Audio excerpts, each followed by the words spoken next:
এই অম্বিকাগিৰি ৰায়চৌধুৰীয়ে 20 শতিকাৰ প্ৰথম ভাগতে কৈছিলে। সৌৰভ চলিহাই মানে আমাক ক'লে বুজিছে নাই, যি সময়ত যোৱা শতিকাত 20 শতিকাৰ প্ৰথম ভাগতেই মানে তেওঁ মহাকাশত মানুহে মানে বেলেগ গ্ৰহত গৈ পেলাই মানুহ বিচৰণ কৰাৰ কথাটো তেওঁ কৈছিলে, যে মানুহে বেলেগ ঠাইত গৈ বেলেগ গ্ৰহত গৈ মানে কলনি পতা কথাটো। হেৰি তোমাৰ এই কি কয় মানে ফিজিক্স ৱৰ্ল্ড মেগাজিনখনে এটা মানে ছাৰ্ভে চলাইছিলে হা, বিশ্বৰ আটাইতকৈ সৰ্বশ্ৰেষ্ঠ সমীকৰণবোৰ কোনটো সমীকৰণ? তুমি কি ভাবা আৰু আটাইতকৈ শ্ৰেষ্ঠতম সমীকৰণ? কিন্তু E=mc² নহয়। ফিজিক্স ৱৰ্ল্ড মেগাজিনখনৰ এইটো ছাৰ্ভেটোত বিভিন্ন মানুহৰ মাজত তেনেকৈ জৰীপ চলাইছিলে। তাত ওলাই পৰিলে যে পৃথিৱীৰ আটাইতকৈ শ্ৰেষ্ঠতম বা জনপ্ৰিয় নহ'লেও শ্ৰেষ্ঠতম সমীকৰণটো হৈছে মানে সৌন্দৰ্যৰ ফালৰ পৰাই হওক বা আন ফালৰ পৰাই হওক e⁻i⁻ +1 = 0। এইটো মহান গণিতজ্ঞ অইলাৰৰ সমীকৰণ। এই ফৰাচী গণিতজ্ঞ চিমু দা লাপ্লাই কৈছিলে মানে অইলাৰৰ ইমান মানে পাণ্ডিত্য, তেওঁৰ গভীৰ জ্ঞান আৰু তেওঁৰ জ্ঞানৰ গভীৰতাখিনি দেখি ৰচনাৰ আৰু তেওঁ ইমানখিনি ৰচনা মানে লিখিছিলে নহয়, সেইবিলাকৰ গোটেই মানে বিশালতা দেখি পেলাই কৈছিলে যে অইলাৰ পঢ়ক, তেওঁ আমাৰ সকলোৰে গুৰু। তেওঁৰ লগতে সুৰ মিলাই পেলাই মানে মই ক'ব বিচাৰিছোঁ যে আমাৰ নতুন প্ৰজন্মই সৌৰভ কুমাৰ চলিহা পঢ়ক। তেওঁ আমাৰ অসমীয়া সাহিত্যৰ, আধুনিক অসমীয়া সাহিত্যৰ সকলোৰে গুৰু। অৰিজিনেল ঘৰ হেৰি মঙলদৈ। কালিৰাম মেধিৰ মঙলদৈত ঘৰ আছে আৰু সম্ভৱ বাইদেউৰ ঘৰ গোৱালপাৰাত নেকি।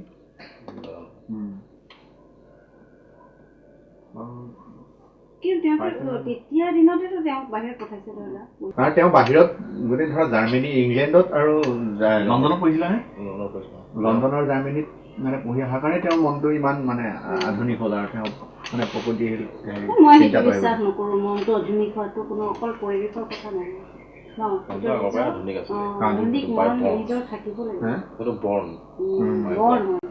এজন কেনেকুৱা হ'ব সেইটো অকল পৰিৱেশ বা হেৰিয়ে নিৰ্ধাৰণ নকৰে। কিন্তু বহুত মানুহেতো নাজানে যে সৌৰভ কুমাৰ চলিহা কালিৰাম মেধিৰ পুত্ৰ হয় বুলি। মই জনা ধৰি লোৱা আজি জ্যোতিপ্ৰসাদ মেধি এজন মানে আন্তঃৰাষ্ট্ৰীয় ক্ষেত্ৰৰ মানে পৰিসংখ্যাবিদ। অলপ দিনৰ আগতে কোনোবা এখন গৱেষণা পত্ৰত মোক সৌৰভ কুমাৰ চলিহাই ক'লে যে এখন আন্তঃৰাষ্ট্ৰীয় গৱেষণা পত্ৰত এই জ্যোতিপ্ৰসাদ মেধিৰ লগত আইনষ্টাইনৰ নামৰ লগত জ্যোতিপ্ৰসাদ মেধিৰ ৰেফাৰেঞ্চ দিছে কোনোবা এটা নতুন থিয়ৰী।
অসমীয়া আধুনিকতাবাদী সাহিত্যিকসকলৰ মাজত শ্ৰেষ্ঠতম হ'ল সৌৰভ চলিহা।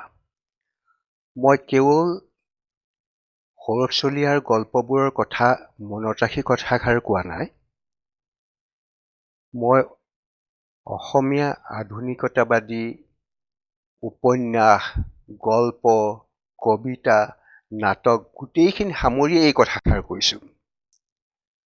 কাৰণ আধুনিকতাবাদৰ এছেঞ্চটো তেওঁৰ সৃষ্টিত যি ধৰণে প্ৰকাশিত হৈছে অন্য কোনো অসমীয়া সাহিত্যিকৰ সৃষ্টিত সেই ধৰণে প্ৰকাশিত হোৱা নাই। আৰু মই ভাবোঁ এই অধিকাৰতে বিশ্ব সাহিত্যৰ গুৰুত্বপূৰ্ণ সাহিত্যিকসকলৰ মাজত সৌৰভ চলিহা স্থান পোৱাৰ যোগ্য। মই বিশ্ব সাহিত্যৰ যিসকল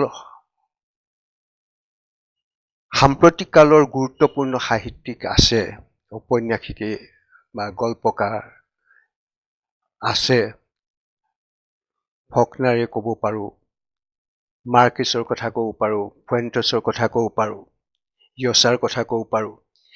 তেওঁলোকৰ ৰচনাৰাজি পঢ়ি তাৰ অভিজ্ঞতাৰ পৰাই মই এই কথাষাৰ কৈছোঁ। আৰু এইটো বিশ্বৰ সাহিত্য বুলিলে গোটেই বিশ্ব সকলোবোৰ ভাষাৰ গুৰুত্বপূৰ্ণ লেখকৰ ৰচনাৰাজি পঢ়াটো সম্ভৱো নহয়। কিন্তু যিসকল অতি গুৰুত্বপূৰ্ণ বুলি আজি বৰ্তমান স্বীকৃত, সেইসকলৰ ৰচনাৰাজি পঢ়িয়ে মই ক'ব পাৰোঁ যে বিশ্ব সাহিত্যৰ যিটো মানটো আমাৰ সৌৰভ চলিহাৰ ৰচনাৰাজিটো সম্পূৰ্ণ ধৰণে প্ৰকাশিত হৈছে সেই মানটো। আৰু সৌৰভ চলিহাৰ অৱশ্যে এটা কথা, আমাৰ অসমীয়া ভাষা কোৱা বা পঢ়া লোকৰ সংখ্যাটো অতি সীমিত কাৰণে এতিয়া বিশ্ব সাহিত্যত একেধৰণৰ স্বীকৃতি পোৱা নাই। অসমীয়া সাহিত্যৰ পাঠকৰ সংখ্যাটো যিহেতু খুবেই সীমিত, সেইকাৰণে যে বিশ্ব সাহিত্যত সৌৰভ চলিহাই যিটো স্থান পাব লাগিছিলে, যিটো স্বীকৃতি পাব লাগিছিলে, সেই স্বীকৃতি পোৱাৰ পৰা বঞ্চিত হৈ আছে। আৰু অসমীয়া সাহিত্যৰ যিটো ইংৰাজীলৈ অনুবাদৰ হেৰিটো বিশেষ ধৰণে হোৱা নাই। এই যে বিশ্বৰ গুৰুত্বপূৰ্ণ সাহিত্যিকসকলৰ লগত সৌৰভ চলিহাৰ সৃষ্টিৰাজিৰ যি দাৰ্শনিক গভীৰতা, থেমাটিক গভীৰতা বা শিল্প ঐশ্বৰ্যৰ তুলনা কৰোঁ, তেতিয়া আমি নিশ্চিত যে আমাৰ সৌৰভ চলিহা যে পৃথিৱীৰ যিকোনো গুৰুত্বপূৰ্ণ লেখকৰ লগতে তেওঁক তুলনা কৰিব পৰা যায়। কৰ্টেজাৰ কথা এষাৰ কৈছিল নহয় যে in short story it is this time and space must be condemned entities, short story. Saurav Chaliha গল্পত এইটো টাইম এণ্ড স্পেচ যে কণ্ডেম এণ্টিটিজ, এই কথাটো বুজিবলৈ হ'লে টাইম এণ্ড স্পেচ আমি আকৌ এই বাখটিনৰ যিটো এই যে ক্ৰনটপ কথাষাৰ বুজি পাব লাগিব। যে তেওঁ সৌৰভ চলিহাৰ গল্পবোৰ পঢ়িলে মোৰ মনত পৰে যে বাখটিনে যিটো ক্ৰনটপৰ কথা কৈছিল আমাৰ ডষ্টয়evskyৰ উপন্যাসৰ, সেই বস্তুটো কিন্তু সৌৰভ চলিহাৰ মাজত ফিল কৰোঁ। They are non-entities, কাৰণ যিটো ৱেষ্টৰ আজিকালি সাহিত্যত যিটো টাইম চেন্সটো, সেই টাইম চেন্সটো কিন্তু এই যে যিটো time and space are condemn entities, তাৰ যিটো প্ৰেমিছ সেই প্ৰেমিছৰ ওপৰতে প্ৰতিষ্ঠিত। আৰু সেইফালৰ পৰা এই গোটেইবোৰ বস্তু যেতিয়া আমি দেখা পাওঁ সৌৰভ চলিহাৰ মাজত, যে গতিকে সৌৰভ চলিহা যে তেওঁ এজন আধুনিকতাবাদী লেখক, সাহিত্যিক, আৰু সেই অধিকাৰতে তেওঁ বিশ্ব সাহিত্যৰ এজন গুৰুত্বপূৰ্ণ লেখক আমি অসমীয়া পাঠকসকলে জানো। কিন্তু যিহেতু অনুবাদ হোৱা নাই বা অসমীয়া পাঠকৰ সংখ্যাও কম, সেইকাৰণে তেওঁ সেই স্বীকৃতি নাপাব পাৰে। কিন্তু এদিন যেতিয়া অসমীয়া সাহিত্যই যে এটা বিশ্ব স্বীকৃতি পাব, তেতিয়া কিন্তু সৰুচলীয়াৰ এই সৃষ্টিৰাজি তেতিয়া সেই অসমীয়া সাহিত্যৰ পাঠকক স্তম্ভিত নকৰি নোৱাৰিব।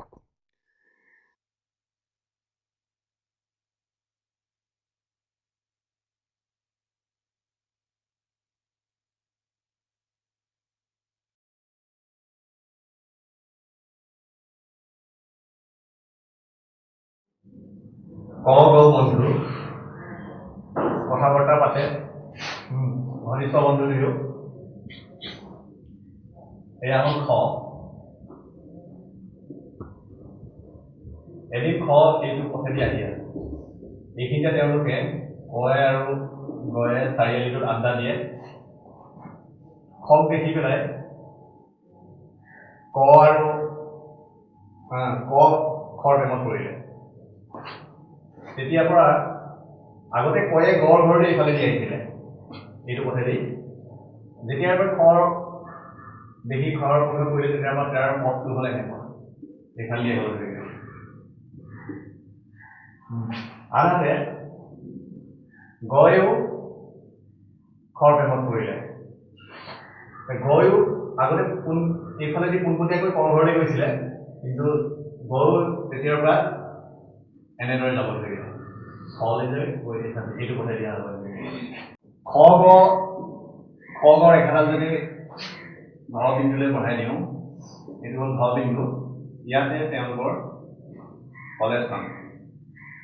ক আৰু গড় এইদৰে থকাৰ সময়তে এদিন তেওঁলোকে দেখিলে খয়ে নিজৰ ঘৰৰ পৰা উঙৰ লগত ওলাই আহিছে। তেতিয়া দুই বন্ধুৱে গম পালে যে, বা ভাবিলে তেওঁলোকে যে খৰ উঙৰ লগতহে সম্পৰ্ক এটা আছে। ত্ৰিভুজটো চতুৰ্ভুজ। কথাৰ মাজতে এদিন সময় গ'লে যে কোনোবা ক নামৰ এজনে বোলে আজিকালি খৰ প্ৰেমত পৰি কবিতাই লিখি থাকে। আকৌ বোলে এজনে বোলে ৰাস্তাইদি মানে পাগলৰ দৰে ঘূৰি ফুৰিছে, ৰাস্তাই ঘূৰি ফুৰে। এটা বিষম বাহুৰ বহু বুজাই গ'ল। এটা নিৰ্দিষ্ট বিন্দুত কোনো এটা নিৰ্দিষ্ট স্পৰ্শকেহে স্পৰ্শ কৰিব পাৰে। তাৰপিছত এদিন সময় আত্মহত্যা কৰিলে,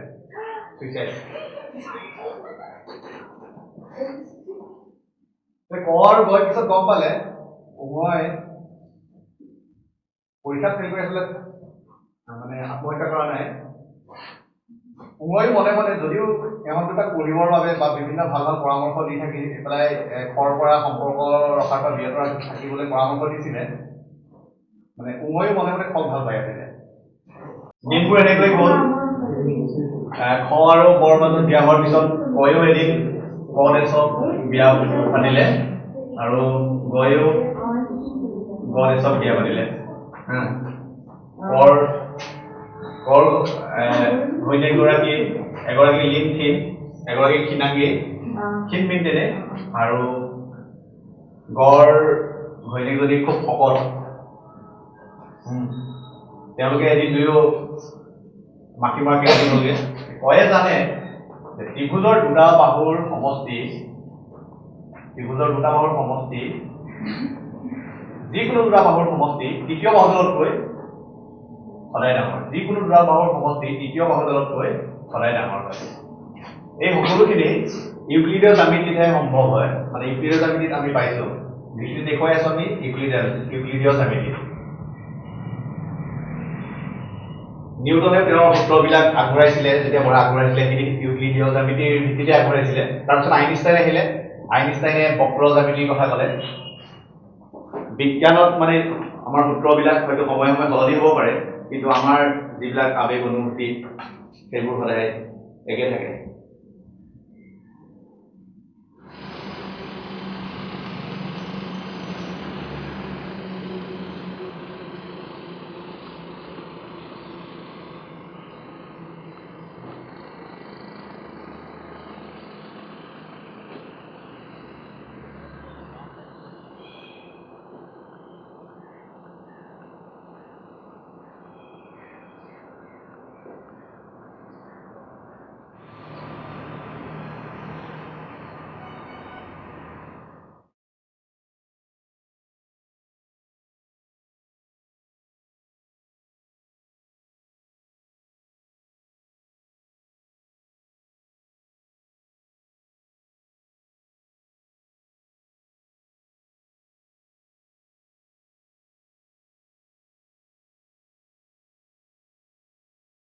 ব্ৰিটিছ ঔপনিৱেশিক শিক্ষাই অসমীয়া সমাজলৈ এটা আধুনিকতাৰ নতুন পোহৰ এটা আনিছিল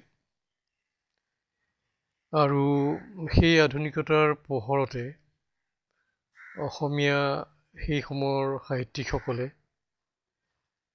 অসমীয়া সাহিত্যত এক নতুন প্ৰবাহ সৃষ্টি কৰিছিল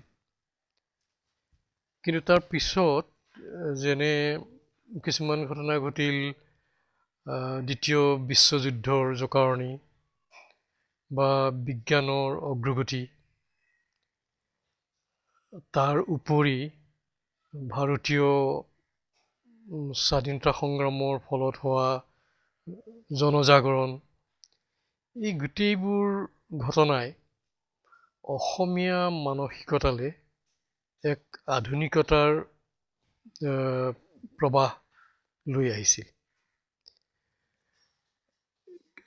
কিন্তু সাহিত্যত সেই আধুনিকতাৰ প্ৰতিফলন আমি অসমীয়া সাহিত্যত বিশেষকৈ দেখা পাওঁ আধুনিক কবিতা আৰু আধুনিক চুটিগল্পৰ মাজেদি মই ভাবোঁ সম্পূৰ্ণ শুদ্ধ অৰ্থত অসমীয়া কবিতাত এই আধুনিক মানসিকতাৰ প্ৰতিফলন ঘটিছিল অজিত বৰুৱাৰ কবিতাৰ মাজেদি আৰু একেদৰেই আধুনিক গল্প সাহিত্যত গদ্য সাহিত্যত এই আধুনিকতাৰ প্ৰতিফলন ঘটিছিল সৌৰভ কুমাৰ চলিহাৰ গল্পৰ মাজেদি আধুনিক অসমীয়া সাহিত্যক প্ৰকৃত আধুনিক ৰূপ দিলে এই দুজন সাহিত্যিকেই বিশেষকৈ গল্প সাহিত্যত অসমীয়া নগৰ জীৱন তাৰ বিভিন্ন দ্বন্দ্ব বিভিন্ন সমস্যা বিভিন্ন জটিলতা এই গোটেইবোৰ সৌৰভ চলিহাৰ লেখাৰ মাজেদি সম্পূৰ্ণ আধুনিক ৰূপত অসমীয়া সাহিত্যলৈ আহিল সেইকাৰণে মই ভাবোঁ যে আধুনিক অসমীয়া সাহিত্যৰ প্ৰকৃতভাৱে আধুনিক ৰূপ দিলে সৌৰভ কুমাৰ চলিহাই সেই হিচাপে তেওঁৰ আধুনিক অসমীয়া সাহিত্যত তেওঁৰ ভূমিকা অত্যন্ত গুৰুত্বপূৰ্ণ